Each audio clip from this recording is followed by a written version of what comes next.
Everyone told her a Doberman was too dangerous for a woman living alone. A sleek black and tan animal with cropped ears and a stare that made people step back. And they all said the same thing. That breed is unpredictable. Get rid of it before it turns on you.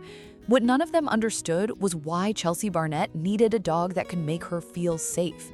21 different people told her she was making a mistake. And then, on a night she had been dreading for a full year, when the one person she had spent that year trying to escape came pounding on her door in the dark, the dog everyone had called dangerous did the one thing that saved her. And what he did left the police who arrived that night shaking their heads. This is the story of how the most feared dog on the block became the only reason a woman finally felt safe in her own home. Chelsea Barnett was 29 years old and lived alone in a small house in Spokane, Washington, and she had spent the better part of a year afraid of her own front door. She did not talk about the relationship she had left. She only knew that she had gotten out and that getting out had not made the fear go away. She still checked the locks 3 times a night. She still lay awake listening. She still felt her heart slam every time a car slowed on her street, because the man she had left had not taken it well, and the quiet had a way of turning every ordinary sound into a threat. She had done everything right. She had left, she had moved, she had changed her number. But fear does not follow rules, and a year later it still lived in her body. In the way she froze at a knock, in the way she slept in fragments. She was tired of being afraid in her own home. She was not looking for a dog exactly, she was looking for a way to sleep through the night. So she went to a rescue and she told the woman there, honestly, that she needed to feel safe. And the woman brought out a 2-year-old Doberman that a family had surrendered because they could not handle his size and his intensity. He walked up to Chelsea, sat down directly in front of her like he was placing himself between her and the door, and leaned his weight against her legs. She named him Duke. Duke was 88 pounds of muscle and instinct, and from every direction, people told her she was crazy. Her sister said a Doberman was a liability, that the breed snapped. A coworker sent her articles. A man at the dog park scooped up his own dog when he saw Duke coming and told Chelsea she had no business with a dog like that. Even her own mother, who knew a little of what Chelsea had been through, worried she had traded one danger for another. But here is what none of them understood because Chelsea never explained it. For the first time in a year, she slept through the entire night because Duke, it turned out, had appointed himself her guardian from the moment he leaned against her legs. And a woman who had spent a year braced against every sound in the dark suddenly had 88 pounds of Doberman lying between her and the front door, ears up, listening so she did not have to. Duke followed her from room to room.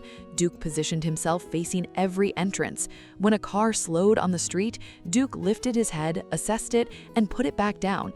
And Chelsea learned to read him, learned that if Duke was calm, she was safe. And slowly, for the first time since she had left, the constant hum of terror in her chest began to quiet. She stopped checking the locks 3 times a night because she had something better than a lock. I know you are still watching but have not subscribed yet, and after a dog like Duke, that stings a little. Tap subscribe.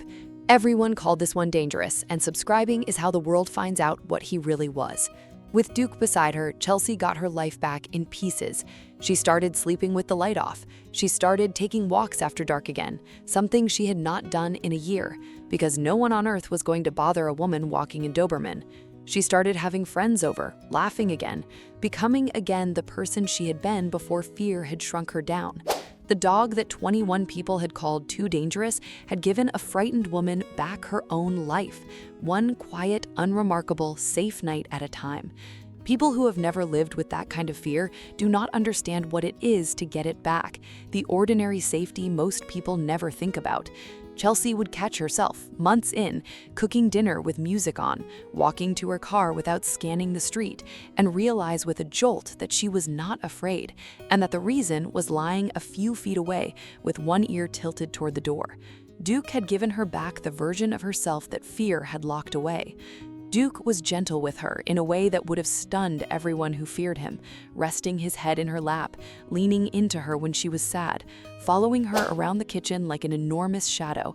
But underneath that gentleness was something coiled and watchful, a dog who had decided this woman was his to protect, and who was simply waiting, though neither of them knew it, for the day the protecting would matter. That day came on a cold night in the fall.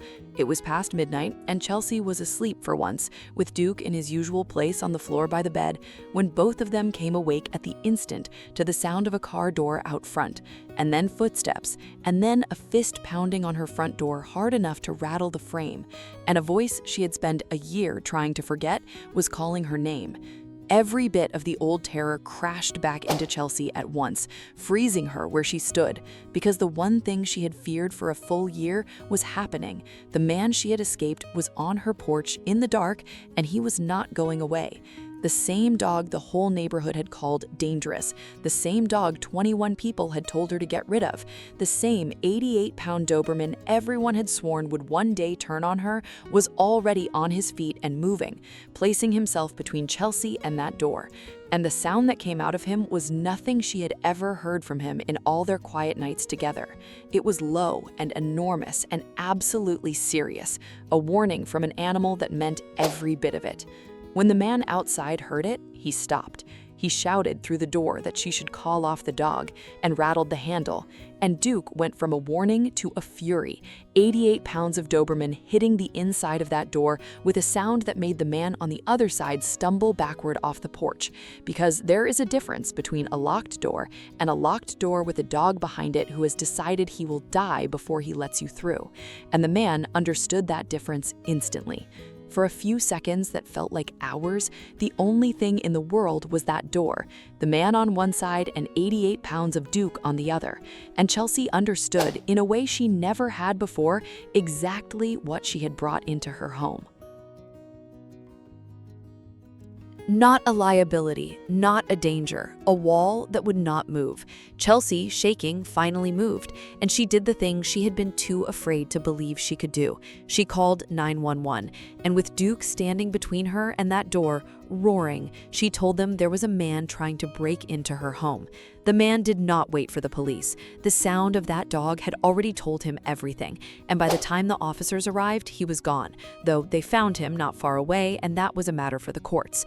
What the officers found was a young woman, finally visibly safe, and an 88-pound Doberman still planted between her and the front door, who took several minutes and Chelsea's hand on his back before he would stand down.